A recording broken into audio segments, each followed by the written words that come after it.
Welcome back to State of the Nation. Do remember you can be part of the show via Twitter @_Gimba Omar and use the hashtag State of the Nation. Well, Nigeria's Minister of Defense, Mohammed Dang Ali, has made a definitive statement that the military is at the final stages of totally defeating Boko Haram in the northeast, ravaged by insurgency in the past 7 years.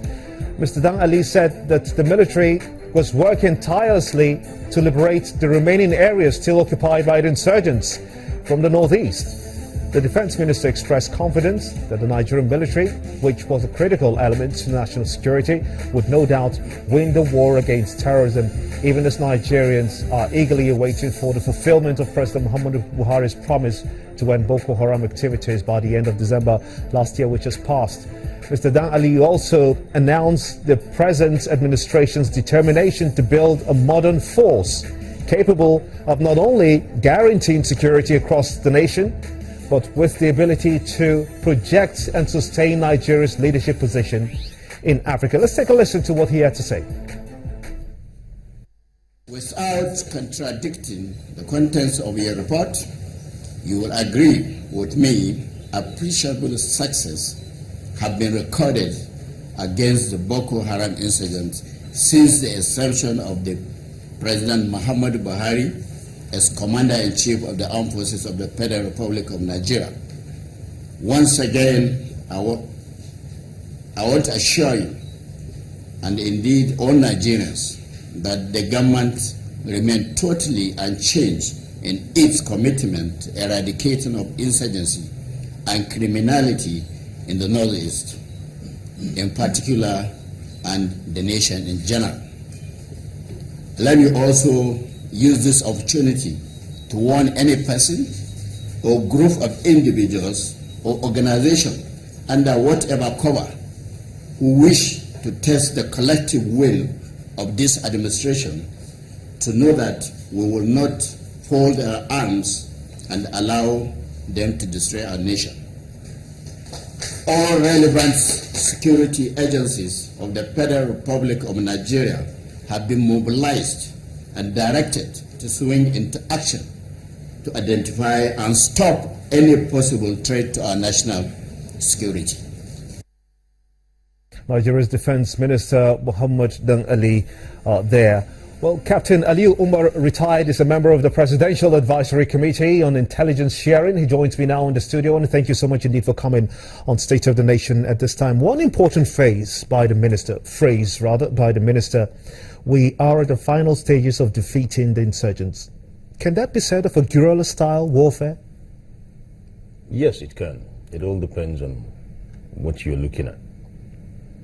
It also depends on how you have profiled the threat.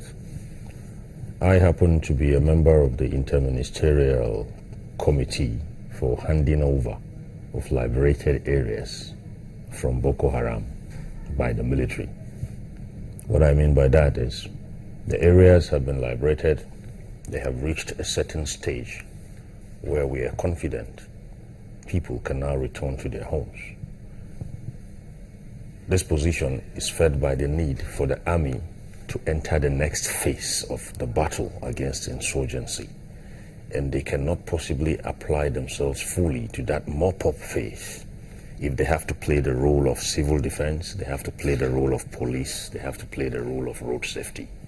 Don't forget the villages were deserted, including civil and legal and public and law enforcement authorities. So having secured these villages, having taken the insurgents out, they have to bring in these people, including traditional rulers. So the committee, while I was on it, we were able to tour the 3 northeastern states.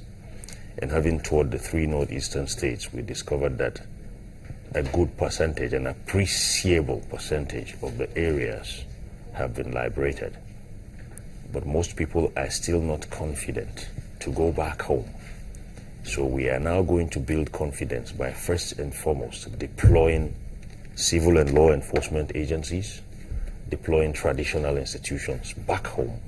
Then people can now continue with their normal lives. So if you look at it, the guerrilla nature of insurgency, the way we knew it pre-inauguration, has been degraded. Now, post-inauguration, we saw what I can call very robust rebound. In the last 11 months, our armed forces were able to reduce an insurgency force that had the tendency to wreak mayhem once every week virtually. If you do a timeline pre-inauguration, pre-May 29, you discover that it was virtually 1 week, one trouble. And post-inauguration, we've seen a depletion of that.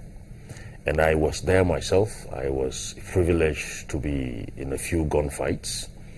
And our soldiers gave a very good account of themselves to the pockets we ran into. I say pockets because no longer 100, 300, 500 insurgents swarming down and, ran into pockets of them.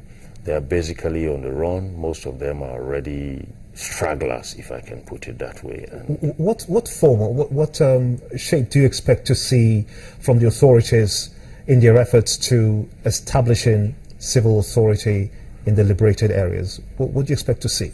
There are going to be challenges. The challenges are much. As I speak to you, Maiduguri has shown tremendous resilience to the scourge of insurgency. As we speak, they require some $5 billion US.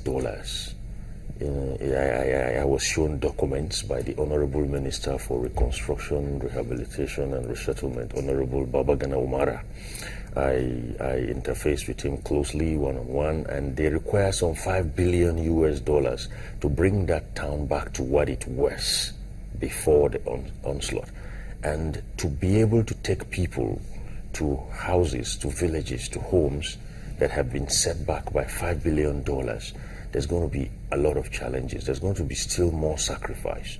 The civil and the law enforcement and the traditional authorities, even our what you call reformatory authorities, prisons, have to actually be inducted. They have to understand the psyche of the people that are coming in from the IDPs. These are people that have lost everything. They have nothing. And so you're going to be seeing some levels of frustration. You're going to be seeing some levels of, even abuse, drug abuse, for example. People are going to come and see things they never expected. The government is trying, and they're doing a lot of refurbishments. But they're also getting help from international. The US, for example, only last week yes, is I am aware. given an aid of about $800 million. $800 million, exactly. I did speak to the special advisor to the governor of Borno State, Isa Gusau, last week, and he said that was grossly inadequate, but it is a way to start this. Yes, exactly. How do you suspect or suppose that these kinds of aid will be channeled to make life have a meaning to start with? Yes, basically, from what we were able to glean off the villages, we went to places like Kwanduga, Bama, Dalori, Gamboa. We went as far as Pulka and Gamdu. We were in Monguno, we were in Konduga. We went around. The first concern of these locals, is the rains have come. We want to go back to farm. So I want to recommend, as a leeway, as a stress buster, we could support them with those things they will need to farm properly. Seedlings, fertilizer, equipment, because they have none of those. At least that will begin to sow seeds of hope while something is still being done about their homes. If they see their crops doing well and they know that the harvest will be good, a good number of them should begin to plan of what to use their harvest proceeds for. That's one way. Next, there are going to be health concerns. When I say health concerns, most of the rivers, there are hardly any rivers anyway, but most of the wells we saw were filled with corpses. So they are contaminated. So we have to ensure that something is done by the sanitary and regulatory agencies, so we don't have people going back into the villages on the one hand, then we see an epidemic on the other, because good drinking water in such arid areas is key. So what's your final word in this issue that the defense minister has said that the final stages of defeating Boko Haram finally? Yes, I must commend our armed forces. I was there and I saw so many things that made me wonder what really changed. What really changed?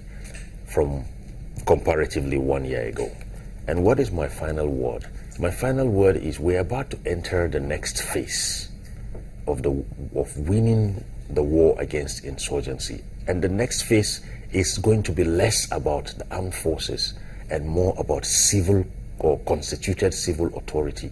So constituted civil authority should be grading up and preparing to actually maintain or sustain what the army has been able to attain.